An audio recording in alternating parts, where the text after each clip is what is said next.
Hello all, we are going to view settings parameters. Temperature unit can be selected for the device. Once selected, the device will use your preferred temperature unit for all temperature values displayed on the room controller.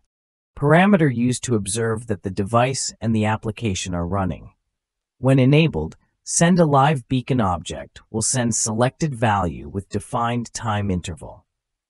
The delay time determines the period between bus voltage recovery and the point after which telegrams can be sent.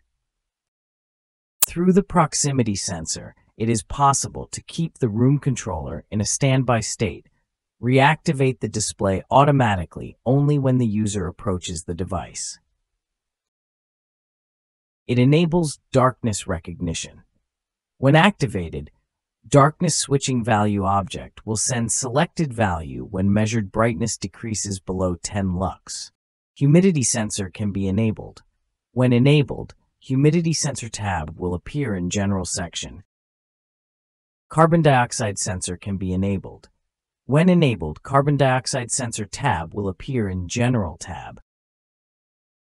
Time on the main page can be set manually, or if yes is selected, time object will be activated to receive time information from KNX bus. If enabled, scene section will appear. We will talk about scene section in next videos. Remember to subscribe to our channel and hit the notification bell. Bye for now.